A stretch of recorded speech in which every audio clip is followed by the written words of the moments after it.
ഇന്ന് നമ്മൾ റീലൊക്കെ ട്രെൻഡിങ് ആയിട്ടുള്ള ഇലയൂണ് പറഞ്ഞുള്ള കടയിലാണ് കേട്ടോ പോകുന്നത്. ചെറിയൊരു കടയാണ് കേട്ടോ, പക്ഷെ ഭയങ്കര തിരക്കാണ്. നല്ല ഹൈപ്പ് കിട്ടിയൊരു കടയായിരുന്നു. നല്ല ടേസ്റ്റാണ് ഫുഡ് എന്നൊക്കെ കേട്ടിട്ടുണ്ടായിരുന്നു. പക്ഷെ ഞാൻ പോയി കഴിച്ചപ്പോൾ എനിക്ക് അത്ര വലിയ ടേസ്റ്റ് ആയിട്ടൊന്നും തോന്നിയില്ല. പറയത്തക്ക ഹൈപ്പൊന്നുമില്ല. പിന്നെ അതുപോലെ തന്നെ നമ്മൾ ഈ കല്യാണത്തിനൊക്കെ പോകുമ്പോൾ എന്താ പറയുക, ഫുഡ് കഴിക്കുന്ന ആൾക്കാരെ ബാക്കിൽ കയറി നിൽക്കില്ലേ പണ്ടൊക്കെ, അതേ കണക്ക് നമ്മളിങ്ങനെ ക്യൂ നിൽക്കുകയാണ്. ആൾക്കാർ ഫുഡ് കഴിക്കുന്നതിൻ്റെ ബാക്കിൽ നമ്മളിങ്ങനെ സീറ്റ് പിടിച്ച് നിൽക്കുകയാണ് കേട്ടോ സംഭവം. പിന്നെ ആ ഫിഷിൻ്റെ ആ ഒരു ഗ്രേവി ഉണ്ടല്ലോ, ആ ഒരു മസാല നല്ല ടേസ്റ്റ് ഉണ്ടായിരുന്നു, അത്യാവശ്യം കുഴപ്പമില്ലായിരുന്നു.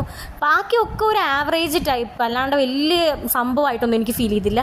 പിന്നെ ചെറിയ കട ആയതുകൊണ്ട് തന്നെ നിന്ന് തിരിയാൻ സ്ഥലമില്ല. അപ്പോൾ ഭയങ്കര തിരക്കാണ്.